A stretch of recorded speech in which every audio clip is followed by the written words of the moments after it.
Heureusement, la distance entre le cœur de la femme et sa langue est très courte. Voilà. Donc, le cœur bouillit, la langue sort. La plupart de femmes, malheureusement, ne peuvent pas garder un secret. Je vous donne un exemple très simple. Il y a un monsieur, un pasteur, dans un pays africain, évidemment, qui avait consulté un monsieur dans une histoire de cure d'âme. D'accord? Cure d'âme, il s'agit de quand tu viens parler à ton pasteur pour expliquer un peu les problèmes dans lesquels tu es mergé, plongé, surplombé. Monsieur a dit à son pasteur, je traverse un moment particulièrement difficile. Je ne suis pas très bien. Je suis allé à l'hôpital. J'ai découvert que j'étais atteint d'une maladie incurable que vous connaissez. Ma femme et moi, ça va pas dans la maison. Nous avons des problèmes, des difficultés. Je ne sais pas comment faire. J'ai besoin de votre aide, de vos prières. Le pasteur dit, il n'y a pas de souci, mon fils. Vous savez comment ça fonctionne. On va prier pour vous. Vous allez entrer en jeûne et ça va finir. D'accord? On fera une prière et ça va aller. Le monsieur insiste, cher pasteur, s'il vous plaît, ne dites à personne cette histoire. Pas à votre secrétaire, pas à votre épouse. C'est à vous que j'ai parlé. Et je voudrais que ça reste entre nous. Je traverse un moment particulièrement difficile.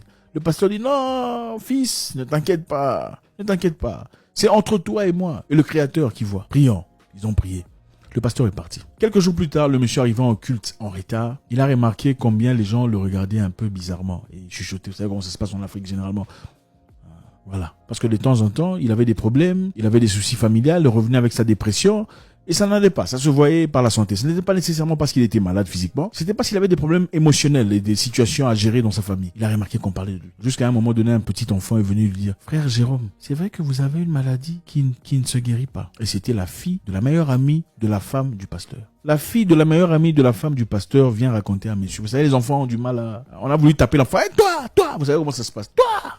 Pourquoi tu dis des bêtises? Oui, vous avez raconté des bêtises devant l'enfant. Donc le pasteur, faisant confiance en sa femme, lui raconte des histoires, malgré que le monsieur lui ait dit de ne pas le faire. Il l'a fait. Et malheureusement, cette femme n'a pas été à la hauteur. Elle est partie raconter l'histoire. Parce que généralement, quand la distance entre le cœur et la bouche est courte, il suffit d'une impulsion pour commencer à raconter. On a envie de raconter, de partager, de participer à la conversation.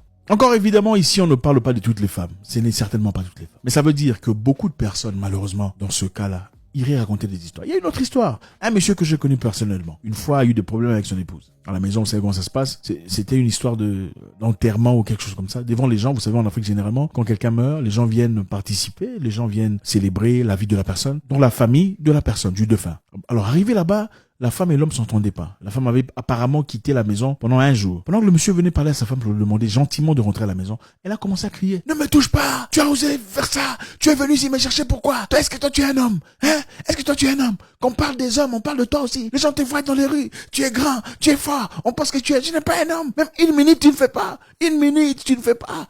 Tu es un homme de 5 secondes, ah, va là-bas. Devant une centaine de personnes. Certes, c'était son époux. Beaucoup de maturité, inévitablement. Aujourd'hui, ils sont toujours ensemble. Quand on les entendait en ce moment-là, on pensait que c'était la dernière fois. Donc, ils seraient plus, c'est fini. C'est bon, c'est fini. Mais aujourd'hui, ils sont toujours ensemble. Est-ce que la honte est partie? Est-ce que les gens ont oublié? Voilà. C'est un secret que certaines personnes, malheureusement, certaines femmes, malheureusement, sont incapables de garder. Donc, la distance entre le cœur et la bouche, très courte.